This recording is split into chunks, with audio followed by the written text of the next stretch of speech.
such great advocate, Malala Yousafzai, who you know, essentially took on the Taliban and almost paid the ultimate price, lived to tell the tale, and has begun what appears to be a lifelong campaign to make sure that girls get an education that they're denied by the Taliban and others in so many countries around the world. And Kailash himself, having given up a career as an electrical engineer, spent the last 3.5 decades campaigning to take children out of servitude, to give them an education.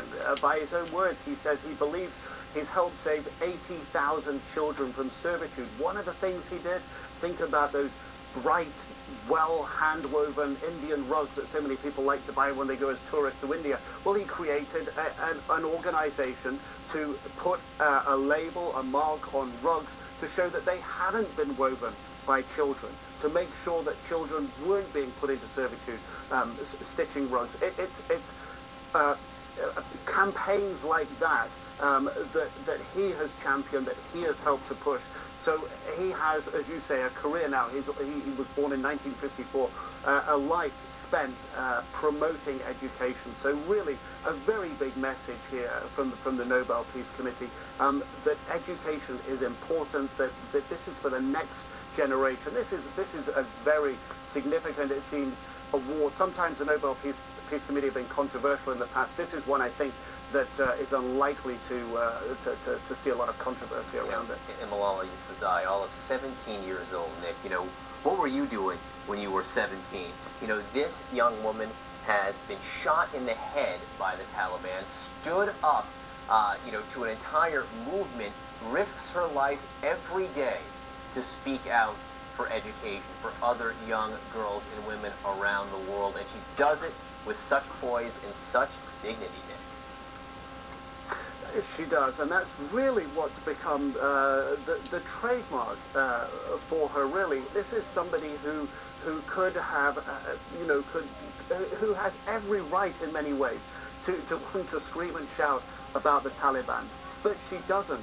She has this energy, she has this passion, she has this sort of vision and drive that you would never associate or rarely associate with a 17-year-old who really sticks to that message, the one that she left the door of a house to go to school in the northwest frontier province of Pakistan in October 2012, the 9th of October, actually, 2012, almost 2 years ago to the day now, that she left to go to school that day, believing that she should get an education, knowing that she was challenging the Taliban who were prevalent in her area, knowing that people were likely to be, you know, killed by the Taliban. They tried to kill her. I mean, she survived, but let's not forget, they were trying to silence her for good. And she has really channeled that energy and that emotion and that drive into this very clear-speaking, very eloquent spokeswoman for girls' education and for education of young people. And Nick, you know, Christiane made a really interesting point when this announcement was made, that her family and her father in particular support her and travel the world with her, supporting her and her work to allow girls to have something as simple as an education.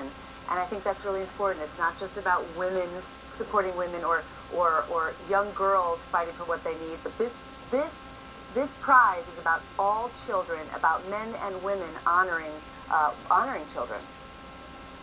And when we look at how Malala has been treated internationally and how her fame, if you will, has helped the cause, but it has also emboldened people. I mean, the Pakistani government themselves, who many would argue that in parts of Pakistan are essentially kowtowed or unable to suppress the Taliban and the Taliban's efforts to kill people like Malala.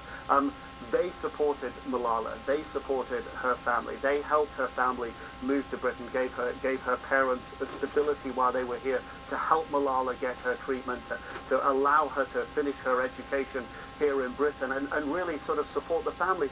Without that international recognition, would the Pakistani government have necessarily given that kind of support and help, which is such a strong message to other children in Pakistan? So just that small amount of if you will, notoriety. But now imagine what she can do, what they both can do, with the support of the now being Nobel laureate. Just the beginning, I hope, Nick.